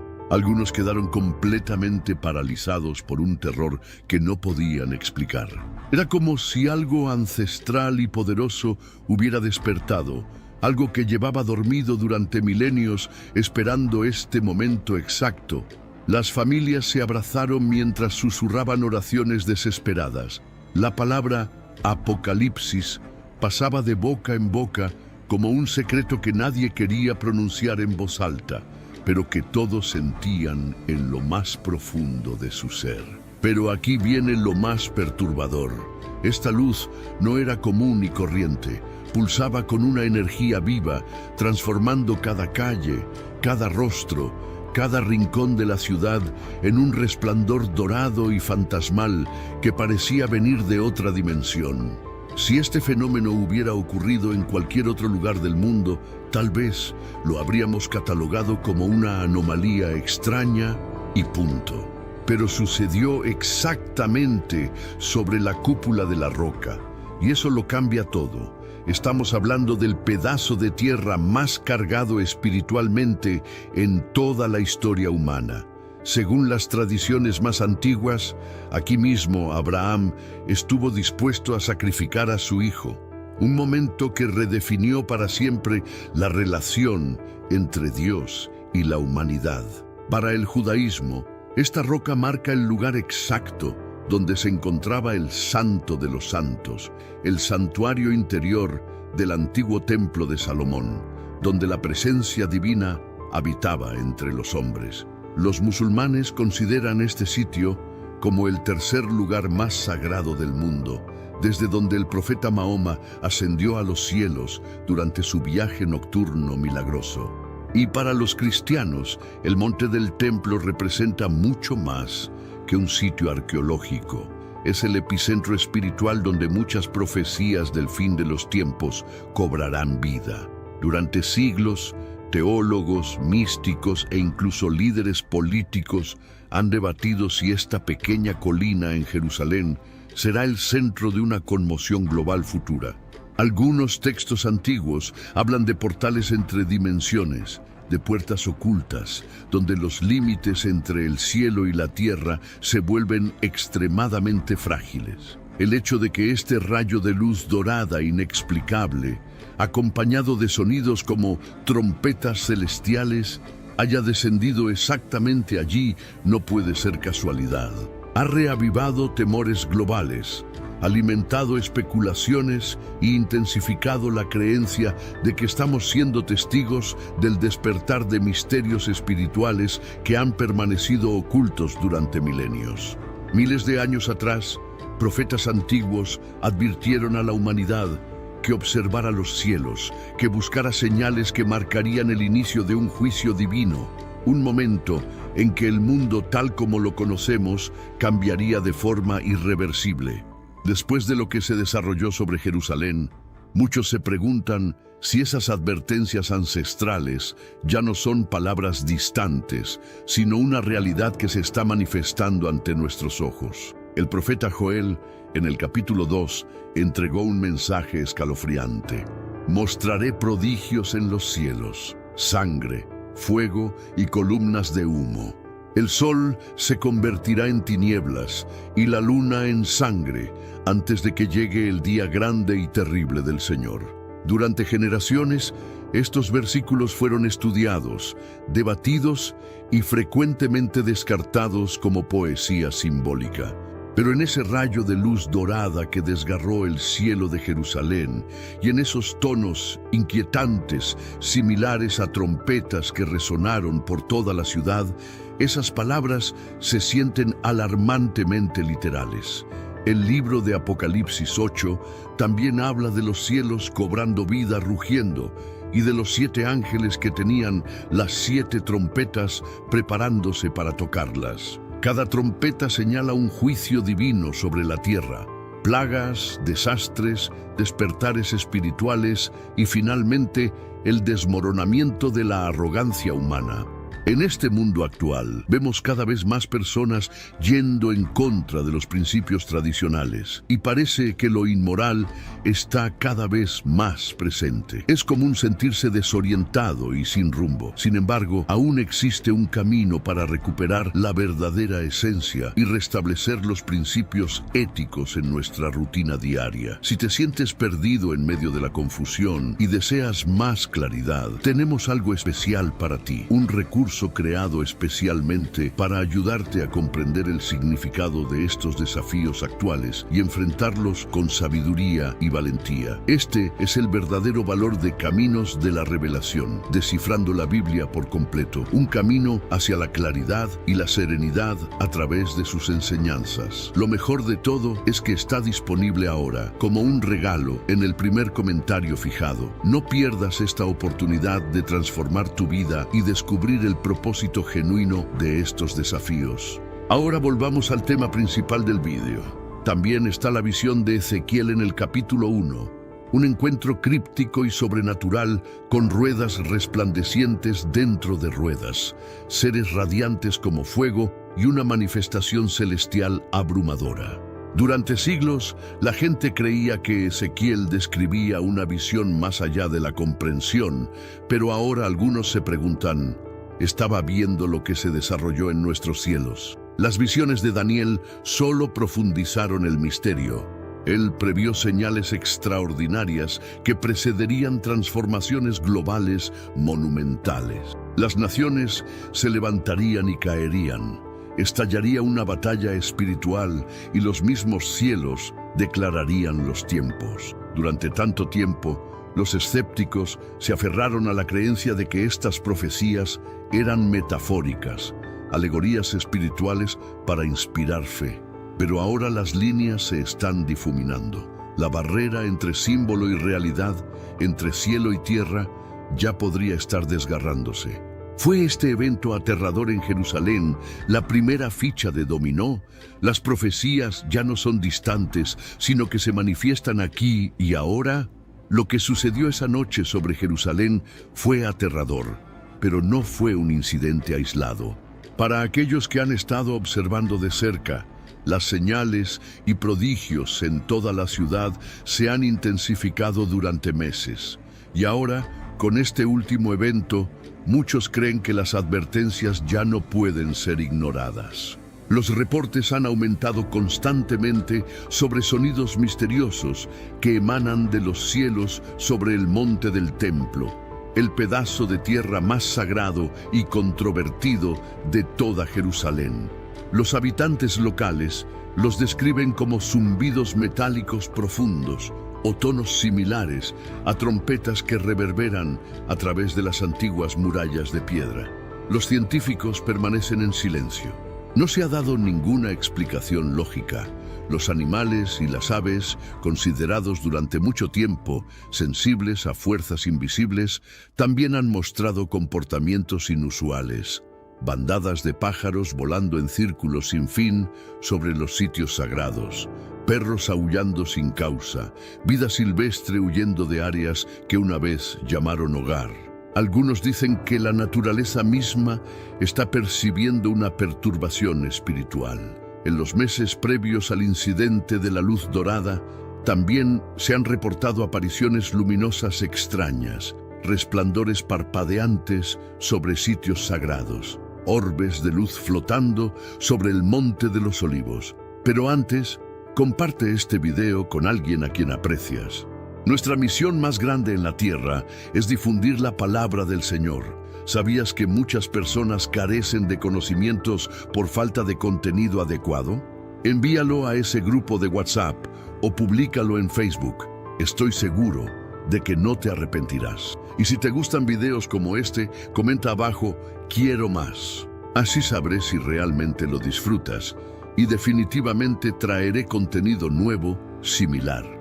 Para algunos, estos no eran más que anomalías atmosféricas, pero para otros eran presagios espirituales claros. Hay precedentes para tales ocurrencias. En 1967, durante la Guerra de los 6 días, soldados israelíes hablaron de luces inexplicables que aparecieron en el cielo guiando movimientos, protegiendo tropas. Las historias fueron silenciadas, pero nunca desaparecieron. En 2011, turistas capturaron video de luces flotantes sobre el monte del templo. Las imágenes se volvieron virales. Los expertos siguen desconcertados hasta el día de hoy. Sin embargo, nada se compara con el evento reciente. La intensidad de la luz dorada, la duración, casi 7 minutos completos iluminando el corazón de Jerusalén, y el impacto espiritual abrumador llegó más profundo, sacudió más fuerte y dejó atrás un temor que aún persiste. Las señales se están acumulando y esto podría ser solo el comienzo. Después del fenómeno aterrador sobre Jerusalén, los científicos se apresuraron a investigar, pero sus hallazgos solo han profundizado el misterio. Para frustración de escépticos y funcionarios por igual, no se ha proporcionado ninguna explicación clara. Las agencias meteorológicas confirmaron que no hubo actividad de meteoritos en la región esa noche. Los observatorios solares reportaron que no había llamaradas solares capaces de producir tal efecto. Las estaciones de monitoreo atmosférico no detectaron anomalías conocidas en los patrones climáticos o la composición del aire. Incluso los sistemas de radar avanzados, diseñados para rastrear aeronaves y perturbaciones aéreas, no captaron nada inusual. El cielo, desde un punto de vista científico, estaba vacío. Miles fueron testigos de lo imposible. Determinados a descubrir respuestas, los especialistas recurrieron al metraje disponible de drones. Las imágenes capturadas de la luz dorada descendiendo sobre la cúpula de la roca fueron analizadas en detalle. Los técnicos ajustaron los niveles de contraste, examinaron datos espectrales y mejoraron las imágenes infrarrojas. Lo que descubrieron conmocionó incluso a las mentes más escépticas. Dentro de los rayos de luz, apenas visibles al ojo desnudo, aparecían símbolos resplandecientes, débiles pero innegables. Sus formas y patrones reflejaban inscripciones antiguas encontradas en las cuevas de Qumran cerca del Mar Muerto. Estas cuevas, famosamente conocidas por el descubrimiento de los rollos del Mar Muerto, están impregnadas de profecía apocalíptica y misterio. Esta revelación encendió una tormenta de especulación. ¿Son estos símbolos una forma intencional y divina de comunicación? ¿Está el reino espiritual extendiéndose a través del velo, dejando mensajes codificados a plena vista? ¿Podría esto ser un preludio cuidadosamente orquestado, una advertencia oculta que anuncia la siguiente fase de un plan ancestral e imparable? Mientras la comunidad científica permanece en silencio, el mundo espiritual está despertando. El mensaje ya podría estar escrito. La pregunta es, ¿estamos listos para leerlo? En cuestión de horas, el fenómeno aterrador sobre Jerusalén se extendió más allá de las murallas de la ciudad. Capturado en teléfonos inteligentes, drones y transmisiones en vivo temblorosas, para la mañana, millones en todo el mundo habían sido testigos de las imágenes. La luz dorada descendiendo sobre la cúpula de la roca, el resplandor fantasmal iluminando la noche, los sonidos inquietantes similares a trompetas que reverberaron por toda la ciudad santa. Las reacciones han sido tan divididas como apasionadas. Entre los creyentes, cristianos, judíos e incluso algunos musulmanes, el evento es visto como confirmación innegable de las advertencias bíblicas ancestrales. Para ellos, las señales aterradoras en el cielo ya no son profecías distantes. Están sucediendo ahora, en tiempo real. Los escépticos y científicos se apresuran a buscar explicaciones lógicas, pero su búsqueda no produce nada. Ningún evento atmosférico, ningún fallo tecnológico, ninguna teoría racional puede explicar la escala, intensidad o ubicación del fenómeno. Y luego están los indecisos, aquellos atrapados entre la incredulidad y la comprensión gradual. Muchos ahora se preguntan en silencio, ¿y si la Biblia no es una colección de metáforas antiguas, sino un mapa para exactamente este momento en la historia? A través de las comunidades espirituales, la respuesta se vuelve más fuerte. Las reuniones de oración aumentan en número y urgencia. Los líderes judíos mesiánicos llaman a la reflexión, el arrepentimiento y la preparación. Los pastores cristianos advierten que el cumplimiento profético podría estar más cerca de lo que jamás imaginaron. Los rabinos hacen referencia a enseñanzas antiguas que señalan los cielos como el escenario para la llegada del Mesías. Una sensación de urgencia ha echado raíces no solo en Jerusalén, sino a través de cada nación, cada fe. La pregunta que resuena en todo el mundo ya no es si esto fue una señal, sino qué viene después. Durante siglos, Jerusalén ha sido llamada la encrucijada del cielo y la tierra. Pero después del fenómeno aterrador que se desarrolló sobre la cúpula de la roca, un número creciente de eruditos, líderes espirituales y testigos ordinarios creen que algo aún más profundo está sucediendo. El velo se está adelgazando. A través de círculos teológicos hay una creencia creciente de que Jerusalén actúa como un amplificador espiritual. Los eventos que ocurren aquí, ya sean milagrosos, misteriosos o catastróficos, envían ondas de choque mucho más allá de las murallas antiguas de la ciudad. En un mundo lleno de innumerables sitios sagrados, Jerusalén permanece sin igual en su significado profético. Las tradiciones místicas del judaísmo, cristianismo e incluso el misticismo islámico hablan de ciertos lugares donde el velo que separa los reinos físico y espiritual se vuelve peligrosamente delgado. En esos momentos y ubicaciones, lo invisible puede filtrarse en lo visible. Lo imposible se vuelve realidad y, según escritos antiguos, Jerusalén se encuentra a la cabeza entre ellos. Algunos argumentan que durante el evento de la luz dorada, el velo se abrió temporalmente. Para aquellos presentes no fue meramente una exhibición visual, fue un vistazo más allá de nuestro mundo, una fractura en el límite entre el cielo y la tierra. Los testigos lucharon por describir la atmósfera que descendió sobre la ciudad esa noche. El tiempo se detuvo. Algunos susurraron con voces temblorosas. El aire mismo cambió, cargado con algo divino, algo más allá de la comprensión.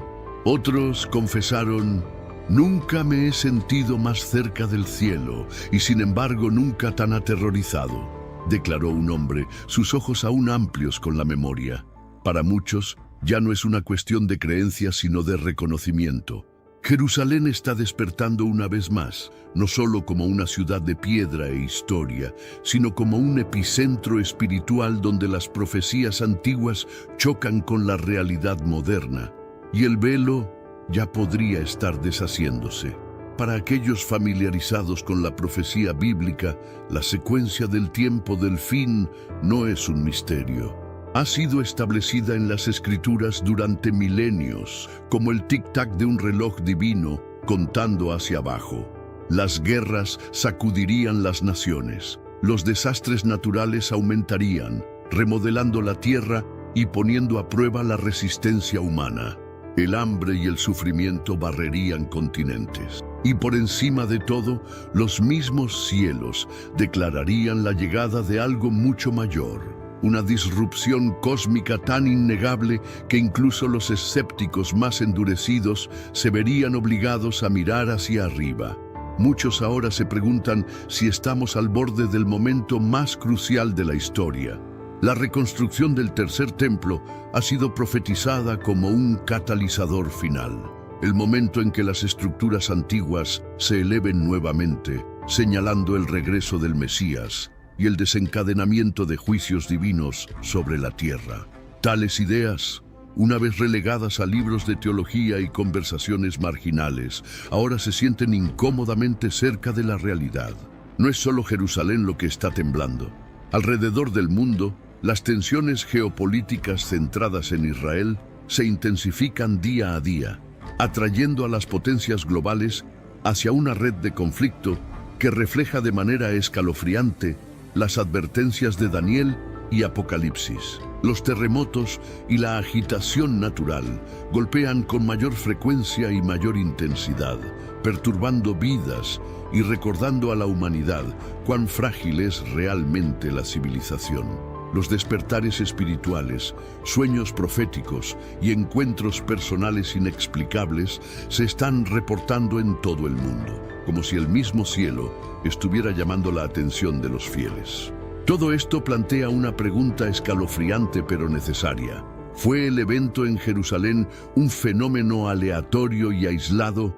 ¿O fue el acto de apertura, el primer capítulo en una secuencia profética que no puede ser detenida?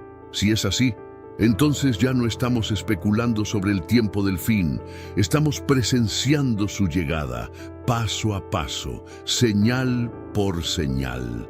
El mundo ha entrado en territorio inexplorado y, listos o no, el velo se está levantando. La noche pasada algo aterrador se desarrolló en Jerusalén. Mientras el resto del mundo yacía en sueño pacífico, la ciudad santa fue atravesada por el lamento de sirenas y el trueno de misiles surcando el cielo oscuro. Las familias fueron sacudidas del sueño por explosiones. Los niños gritaron mientras sus padres los sacaron de sus camas, llevándolos corriendo hacia búnkeres subterráneos. Las calles que usualmente resonaban con oraciones, ahora se llenaron de pánico y confusión. El silencio sagrado de la ciudad fue destrozado. Las llamas iluminaron la noche mientras el cielo se convirtió en un campo de batalla. Y por un momento, el tiempo pareció detenerse. Incluso los escépticos se quedaron en silencio. Pero algo más sucedió, algo más allá del alcance de misiles y alarmas. Algunos dicen que vieron luces descendiendo, otros escucharon sonidos que ninguna voz humana podría producir. Así que debemos hacernos la pregunta, ¿y si esto no fue solo guerra? ¿Y si fue una señal profética desarrollándose ante nuestros ojos? Mientras el mundo observaba desde la distancia, la gente de Jerusalén vivió una pesadilla que se sintió bíblica en escala. Los ataques con misiles que estallaron en las primeras horas no fueron incidentes aislados. Fueron parte de una ofensiva coordinada de alta presión que empujó los sistemas de defensa de Israel a sus límites mismos. Desde los cielos vinieron ola tras ola de misiles iraníes lanzados con precisión y volumen. Algunos eran amenazas reales, otros señuelos diseñados para confundir y sobrecargar la cúpula de hierro y otros sistemas de defensa israelíes. Según fuentes oficiales iraníes, más de 224 personas fueron asesinadas y más de 1.200 resultaron heridas desde el comienzo de los ataques, aunque estos números vienen con cautela política. La devastación en el suelo es innegable. Las sirenas gritaron por el aire mientras las notificaciones de aplicaciones sonaron por toda la ciudad, advirtiendo de peligro inminente. En segundos, los vecindarios estallaron en caos. Las familias corrieron a refugiarse en medio de la noche. Los niños fueron arrancados de camas cálidas y empujados hacia escaleras oscurecidas y búnkeres subterráneos. Para muchos, las paredes temblorosas, el suelo que se sacudía y las explosiones ensordecedoras se convirtieron en una canción de cuna aterradora. El impacto psicológico fue inmediato, incluso en hogares no tocados por el daño físico. El miedo se asentó como humo espeso, paralizante, asfixiante, inquebrantable. Y sin embargo, en medio de este caos, algo más se agitó, algo más profundo, algo invisible. A través de la ciudad descendió una extraña sensación de peso. Algunos lo describieron como una pesadez espiritual, una especie de opresión que iba más allá del miedo a la muerte. Otros dijeron que era como si el reino invisible se hubiera abierto y algo ancestral estuviera observando. En medio del pánico, la gente cayó de rodillas, no en rendición al miedo, sino en busca de respuestas divinas. Las sinagogas se abrieron en medio de la noche. Las campanas de las iglesias sonaron en naciones distantes. Las transmisiones en vivo desde Jerusalén atrajeron a miles hacia vigilias espontáneas. Algunos oraron con labios temblorosos, otros con silencio de ojos abiertos. Pero todos ellos, judíos, cristianos, incluso seculares, sintieron que esta noche era diferente a cualquier otra. No fueron solo los misiles, fue la atmósfera. Una presión espiritual se cernía sobre la ciudad como una nube de tormenta invisible pero innegable. Algunos afirmaron que podían sentirla en sus huesos, un temblor ancestral como si el cielo y la tierra se estuvieran alineando para algo mucho mayor que la guerra. Incluso aquellos sin fundamento religioso confesaron que tenían la sensación escalofriante de que lo que estaban experimentando no era simplemente geopolítico, era algo profético, algo sagrado, algo aterrador. Esta no fue solo una guerra librada con hierro y fuego. Fue una guerra que penetró en el alma de la ciudad, una guerra no solo por tierra, sino por significado, por destino. Y apenas estaba comenzando. Mientras los misiles iluminaban los cielos sobre Jerusalén, otro tipo de luz comenzó a llamar la atención. Una que no tenía fuente militar y desafiaba la explicación. Los testigos en toda la ciudad comenzaron a reportar fenómenos surrealistas que sacudieron incluso a los observadores más fundamentados. Sobre el monte del templo aparecieron orbes resplandecientes, silenciosos, inmóviles, luego flotando hacia abajo en un descenso lento y deliberado. No había nubes, no había lluvia. Sin embargo, relámpagos danzaron por el cielo, ramificándose de manera antinatural de un extremo del horizonte al otro. Era relámpago sin tormenta, dijo un residente, como si los cielos se estuvieran dividiendo abiertos. Algunos describieron rayos radiantes de luz perforando la oscuridad como si fueran dirigidos desde arriba, iluminando sitios sagrados con un brillo dorado. Otros afirmaron ver figuras en el cielo, formas cambiantes suspendidas en la atmósfera. Para algunos parecían drones no tripulados, pero para otros se asemejaban a seres angelicales, siluetas altas vestidas con túnicas con alas extendidas, flotando silenciosamente sobre el caos. Aún más escalofriantes fueron los sonidos, zumbidos graves que parecían venir de ninguna parte, ecos que rebotaban en las murallas de piedra de la ciudad, pero no tenían fuente. Los testigos hablaron de tonos similares a trompetas, frecuencias vibrantes profundas que agitaron el aire y parecieron llegar dentro del alma. No era de la tierra, dijo un hombre que se refugió cerca del Monte de los Olivos. No era maquinaria, era algo divino, algo demoníaco estaba en el aire. Las imágenes de seguridad de azoteas y transmisiones en vivo comenzaron a capturar vislumbres de estos eventos. En algunos videos, orbes de luz aparecieron danzando por el cielo en movimiento sincronizado. En otros, ráfagas de luz blanca destellaron sin advertencia, seguidas por breves momentos de silencio total, como si incluso la naturaleza se detuviera en reverencia o miedo. Lo que hizo que estas señales fueran aún más misteriosas fue su tiempo. No ocurrieron antes de los ataques o después. Aparecieron durante el apogeo del caos, cuando los misiles llovían y el miedo alcanzó su pico. Era como si el velo entre lo visible y lo invisible se hubiera desgarrado momentáneamente. Muchos creen que lo que apareció esa noche no era de este mundo.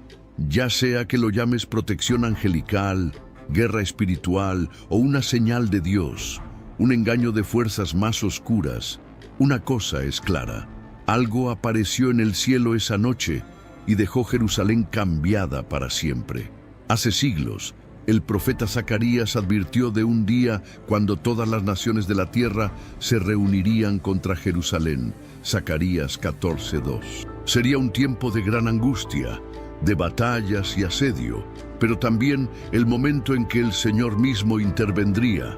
Entonces el Señor saldrá y luchará contra esas naciones como pelea en un día de batalla. Zacarías 14:3. La profecía continúa con una revelación dramática. Los pies del Señor se posarán en el monte de los olivos, dividiéndolo en dos, señalando su regreso para establecer justicia divina. Para muchos, ese momento siempre se sintió distante, hasta ahora. Mientras los misiles iluminaban el horizonte y luces extrañas descendían sobre el monte del templo, resurgieron ecos de las visiones de Daniel. El profeta Daniel, llevado cautivo a Babilonia, previó un futuro de intensa guerra espiritual, profanación del templo, pactos rotos y un tiempo de angustia cual nunca fue desde que hubo gente. Daniel 12:1. Habló de una guerra que no era solo física, sino espiritual, una que sacudiría no solo reinos, sino los mismos cielos. Daniel también menciona la aparición del arcángel Miguel levantándose para defender al pueblo de Dios. ¿Podrían las señales surrealistas en los cielos, las figuras resplandecientes extrañas, los sonidos similares a trompetas, la presión espiritual intensa ser parte de esa intervención divina? Luego nos dirigimos a Apocalipsis, el libro final de la Biblia y la revelación definitiva de los eventos del tiempo final. En el capítulo 11, leemos de un tiempo en que la ciudad santa será pisoteada por las naciones durante 42 meses. Apocalipsis 11:2. Este número, a menudo visto como simbólico, marca un período cuando la oscuridad domina lo sagrado. Sin embargo, incluso en esa dominación, la profecía permanece activa. Los testigos se levantarán, las señales llenarán los cielos y finalmente sonará la séptima trompeta. Cada una de estas profecías antiguas apunta a Jerusalén, no Roma, no Babilonia, no Nueva York, como el reloj profético del mundo. Lo que sucede en Jerusalén no es solo político o regional, es cósmico. La línea de tiempo espiritual del mundo marca según lo que se desarrolla en ese espacio sagrado. Lo que sucedió durante esa madrugada no fue solo una continuación del conflicto regional. Fue un temblor profético, un presagio, una advertencia. El reloj está corriendo y Jerusalén permanece en el centro mismo, tal como la Biblia dijo que estaría. El caos que estalló en Jerusalén durante las primeras horas no se quedó confinado dentro de sus murallas antiguas. Casi instantáneamente, un efecto dominó se extendió por todo el mundo. Una onda de choque espiritual que despertó a creyentes de todas las religiones. Desde las Américas hasta Europa, desde África hasta Asia, sinagogas, iglesias y mezquitas abrieron sus puertas en horarios inusuales. Se realizaron vigilias con velas, se recitaron salmos, surgieron reuniones de oración de emergencia como si una alarma invisible hubiera sonado en los corazones de los fieles. En Nueva York, las congregaciones se reunieron en sótanos, viendo transmisiones en vivo desde Jerusalén y orando en voz alta por la paz. En Corea del Sur, las comunidades cristianas mantuvieron vigilias durante toda la noche, interpretando el ataque como una llamada de atención del cielo. En Nigeria, los pastores predicaron sobre las señales del fin de los tiempos con nueva urgencia. En Brasil, las mezquitas resonaron con súplicas de intervención divina y comprensión. Esto no fue solo preocupación global, fue activación espiritual. Los líderes espirituales de todo el mundo respondieron con mensajes sobrios. Los rabinos judíos citaron a Zacarías y Daniel, advirtiendo que el papel de Jerusalén en la profecía se estaba desarrollando ante nuestros ojos. Los pastores cristianos hablaron del libro de Apocalipsis y llamaron a sus rebaños al arrepentimiento y la vigilancia. Incluso los eruditos islámicos reconocieron el peso espiritual único del evento, reconociendo a Jerusalén como una ciudad vinculada al destino divino. Luego vino el anuncio de la Unión Europea, una reunión de emergencia repentina que involucró a representantes de las 27 naciones miembros. Aparentemente fue una respuesta diplomática a la escalada en el Medio Oriente, pero el tono era diferente. No hubo despliegues militares, solo palabras, símbolos y preocupación. Algunos observadores sintieron que esto no era meramente política en juego, sino un reconocimiento silencioso de que algo más profundo, más ancestral, había sido despertado.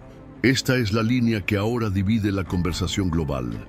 Tenemos un recurso espiritual para ti, Caminos de la Revelación, un libro para comprender las profecías y fortalecer tu fe. Lo encuentras en el primer comentario. Léelo, compártelo y prepárate espiritualmente para lo que está por venir. No esperes a que otro desastre te obligue a mirar hacia arriba. Hoy es el día aceptable. Hoy es el tiempo de actuar con fe.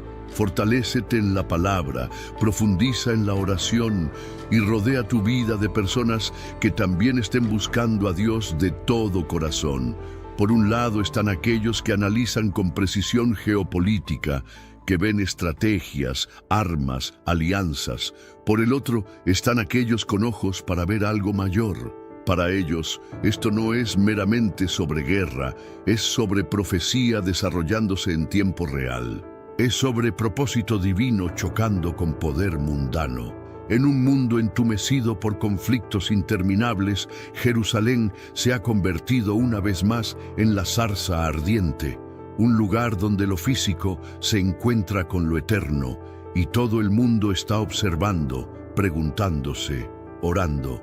Mientras las explosiones sacudían las calles de Jerusalén, muchos no podían quitarse la sensación de que se estaba librando una guerra mucho más profunda, muy por encima del alcance de misiles y soldados. No era solo un choque de naciones, sino una confrontación entre las fuerzas del bien y el mal. Las palabras del apóstol Pablo de repente se sintieron más relevantes que nunca, porque no luchamos contra carne y sangre, sino contra principados, contra potestades, contra los gobernadores de las tinieblas de este siglo, contra huestes espirituales de maldad en las regiones celestes. Efesios 6:12.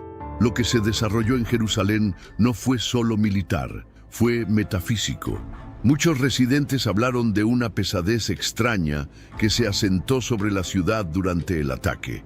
No el miedo a la muerte o la destrucción, sino algo más espiritual, una presencia, una presión invisible que se sentía sofocante. Algunos lo describieron como un peso en la atmósfera, una niebla espesa que empañaba incluso la fe más fuerte.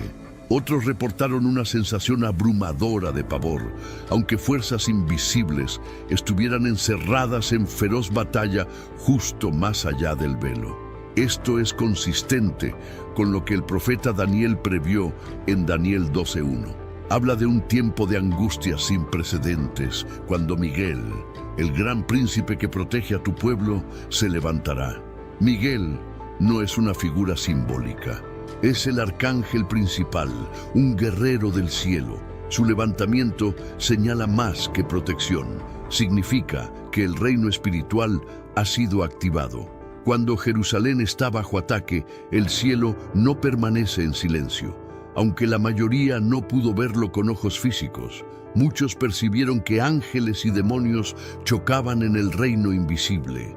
Tal vez esto explique las figuras resplandecientes reportadas en el cielo o los sonidos similares a trompetas que resonaron sin origen.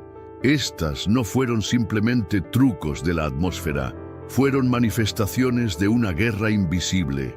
Para aquellos sintonizados con lo espiritual, esta no fue solo otra noche de violencia. Fue un umbral divino, un momento en que la cortina entre el cielo y la tierra se corrió lo suficiente para que vislumbráramos la batalla mayor. Una guerra no por territorio, sino por verdad, por destino, por el alma de una ciudad elegida por Dios mismo. En Jerusalén caen bombas, pero también caen bendiciones y maldiciones. Y esa noche el reino espiritual respondió. Cuando el sol se levantó sobre Jerusalén, iluminó más que solo ventanas destrozadas y calles chamuscadas. Reveló una ciudad cambiada para siempre.